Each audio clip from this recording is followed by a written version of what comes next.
నేను తెలంగాణ ప్రజలకు సంబంధించి ఆవిర్భావ దినోత్సవంగా తెలంగాణ ప్రజల వేడుకల్లో పాల్పంచుకుంటే ఎవరైనా పాల్పంచుకోవచ్చు ఈ దేశంలో ఉన్న వాళ్ళందరూ.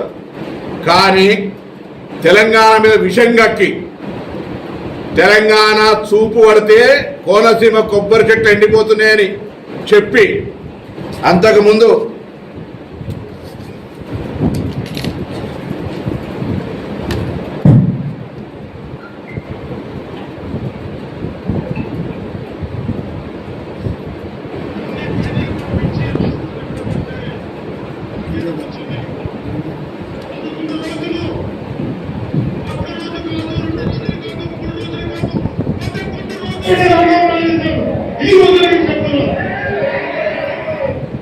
పదకొండు రోజులు తెలంగాణ ఏర్పడితే అన్నం మానేసిన వ్యక్తి తెలంగాణ ఆవిర్భావ దినోత్సవం పాల్గొంటే కూడా మాకు అభ్యంతరం లేదు.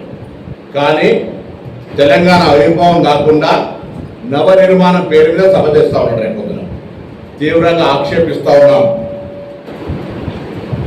ఆంధ్రప్రదేశ్లో సామెత ఉంది, కన్న తల్లికి ముక్కు పుడుక చేయనాడు పిన్న తల్లికి వడ్డానం చేస్తారనే సామెత ఉన్నది. అదేవిధంగా గూట్ల రాయి తీయలేనాడు ఏట్ల రాయి తీస్తున్నాట. ఆంధ్రప్రదేశ్ ఉప ముఖ్యమంత్రిగా ఏమైనా చేయగలిగితే ఏమైనా పీకగలిగితే అక్కడ చేయి. ఇక్కడికి వచ్చే నవనిర్మాణ సమితి పేరు మీద నువ్వు ఇక్కడ ఏదో చేసేటువంటి కార్యక్రమంలో ఇక్కడ ఎవరు సహించడానికి సిద్ధంగా లేడు. తెలంగాణ ఏర్పడితే 11 రోజులు అన్నం తినటువంటి వెధవాచి ఇక్కడ మా తెలంగాణ పట్ల ఏదో ముసలి కన్నీరు గారు తొప్పుకోం. వాస్తవంగా పవన్ కళ్యాణ్ నటుడు. అది విలన్ వేషమైనా, గుండా వేషమైనా, హీరో వేషమైనా, రౌడీజమైనా, ప్రేమించే విషయమైనా, ఎంతమందిని నిజ జీవితమా సినిమా జీవితమా ఎన్ని చేసినా దట్ ఈస్ యువర్ ఇండివిజువల్. ఈరోజు కూడా తెలంగాణలో రెచ్చగొట్టేటువంటి విద్వేషపూరితమైన వ్యాఖ్యలు మాట్లాడడం ద్వారా తెలంగాణ వాతావరణాన్ని కలుషితం చేయాలి అనేటువంటి రేటు ఫిక్స్ చేసుకొని భారతీయ జనతా పార్టీ తోటి తెలంగాణలో ఈ నటన స్టార్ట్ చేసిండు. మీకు తెలుసు 2014 ఎన్నికలప్పుడు ఉస్మానాబాద్ కూడా వచ్చిండు. ఆ రోజు నేను పార్లమెంట్ సభ్యుడిగా పోటీ చేస్తున్న బిడ్డ తోడుకలు తీస్తామంటే కావలసుకొని ఇక్కడికి వచ్చి పవన్ కళ్యాణ్ సినిమా అభిమానులు ఉంటుంది, సినిమా చూడండి మీరు అద్దండలేను, పవన్ కళ్యాణ్ అభిమానులు అన్ని పార్టీలు ఉండొచ్చు చూసుకోండి. కానీ రాజకీయ పరంగా నీ కన్న తల్లి అయినటువంటి తెలంగాణ లాంటి తెలంగాణను అవమానపరుస్తూ తెలంగాణ ఏర్పడితే 11 రోజులు నిరాశ చేసిన తెలంగాణలో కళ్ళు దృష్టి పడితే కోనసీమ కొబ్బరి చెట్లు ఎండిపోతున్నాయి అనేటువంటి వాడిని ఇక్కడ మనం ఎంటర్టైన్ చేస్తే ఇది దౌర్భాగ్యమైనటువంటి పరిస్థితి. నేను మళ్ళీ చెప్తాను, నాకు అస్సాం వాళ్ళ కంటే కూడా ఆంధ్రప్రదేశ్ దగ్గర భారతదేశంలో అన్ని రాష్ట్రాల ప్రజలకు తెలంగాణ స్వాగతం చెప్తోంది. ఈవెన్ విదేశీయులకే స్వాగతం చెప్పి ఇక్కడ అన్ని రకాల కార్యక్రమాలు జరగాలనుకుంటున్నాం.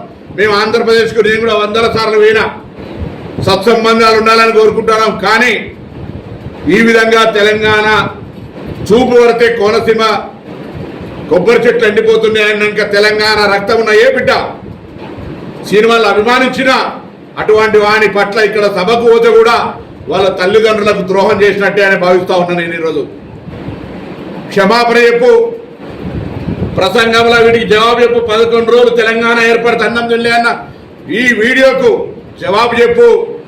కోనసీమ నా చూపు పడితే ఎండిపోయిందన్న దానికి జవాబు చెప్పు. ఇలా భారతీయ జనతా పార్టీ రెమ్యునరేషన్ ఇచ్చింది కాబట్టి ఇక్కడ యాక్ట్ చేయడానికి రాలేదని దేవుడి మీద ప్రమాణం చేసి చెప్పు. నువ్వు నమ్ముకున్నటువంటి కొండగట్ట అంజనేయ స్వామికి సంబంధించి ఈరోజు ఎవరైనా దేవాలయం పోతే రైట్ ఒక పెద్ద కార్యక్రమం చేసుకుంటూ నువ్వు దాన్ని రాజకీయ పరంగా వాడుకొని ఏదో కొండగట్టుకి ఏదో చేస్తారు కావచ్చు, తిరుమల దేవస్థానం చైర్మన్ రావాలి, ఈవో రావాలి, నువ్వు దేవాదాయ శాఖ మంత్రి కూడా కాదు. అయినా పోనీ సరే పరాయి రాష్ట్రమైన వస్తా ఉన్నాడని గౌరవించే విధంగా గౌరవించడం. ఇలా ఎందుకు మేము మాట్లాడుతున్నామంటే తెలంగాణ కోసం పార్లమెంటు సభ్యుడిగా ఆనాడు సకల జనుల సమ్మె ద్వారా తెలంగాణ అందరూ కూడా తెలంగాణ కావాలని అడిగినాం, పోరాటం చేసినాం. ఇలా తెలంగాణ పోరాట యోధులుగా అమరవీరులు కావచ్చు లేదా పూర్తి స్థాయిగా ఇబ్బంది పడ్డటువంటి వాళ్ళు, కేసులు ఇతరత్ర ఉన్నటువంటి వాళ్ళను గుర్తించి గౌరవించాలి, గుర్తింపాలని ఒకవైపు తెలంగాణ ఉద్యమకారులను గుర్తింపు గౌరవాన్ని ఇచ్చే కమిటీ ఏర్పాటు చేసుకొని ఇక్కడ మనం ఆ కార్యక్రమం చేస్తూ ఉంటుంటే తెలంగాణను ఎట్లా పడితే అట్లా తిట్టిన ఆయనే, తెలంగాణ ప్రజల ఆత్మగౌరవానికి విఘాతం కలిగించిన ఆయనే, తెలంగాణ ఆవిర్భావ దినోత్సవంలో రైట్ ఇది ఒక ప్రజల ఆకాంక్ష, తెలంగాణ రాష్ట్ర అభివృద్ధికి మేము కూడా సహకరిస్తాడు పర్లే, కానీ మరి ఈ నవనిర్మాణ సభను పెడతాడు, పోయి గుజరాత్లో పెడతలేవు, పక్కన కేరళలో పెడతలేవు, పక్క తమిళనాడు పెడతలేవు, ఓన్లీ తెలంగాణకు వచ్చి ఆయనే పైసలు ఇస్తే ఏ నటన అంటే ఆ నటన ఏమంటాడు, ఏ డ్రెస్ వేసుకోమంటే ఆ డ్రెస్ వేసుకొని ఎగురుతాడు. ఇవో ఇక్కడికి వచ్చి భారతీయ జనతా పార్టీ డైరెక్షన్ ఈ డ్రెస్ వేసుకొని ఎగురుతాడు. తెలంగాణ వైషమ్యాలు సృష్టించాలి, రాజకీయమైనటువంటి విమర్శపూరితంగా మాట్లాడాలి. రైట్, నువ్వేమైనా పెట్టుకోవా, ఇది డెమోక్రటిక్ కంట్రీ, కానీ నా గుండెల మీద దాన్ని, నా తెలంగాణ ప్రజల ఆత్మ గౌరవాన్ని గాయం కలిగించేటువంటి కోనసీమ కొబ్బరి చెట్లు తెలంగాణ వాళ్ళ కళ్ళతోటి మాడిపోయినాయి అంటే, లేదా తెలంగాణ ఏర్పడితే 11 రోజులు అన్నం తినలేదు బాధపడ్డా అన్నటువంటి వాడు ఇక్కడికి వస్తే మాట్లాడే ముందు దానికి జవాబు చెప్పాల్సిందిగా నేను డిమాండ్ చేస్తాను.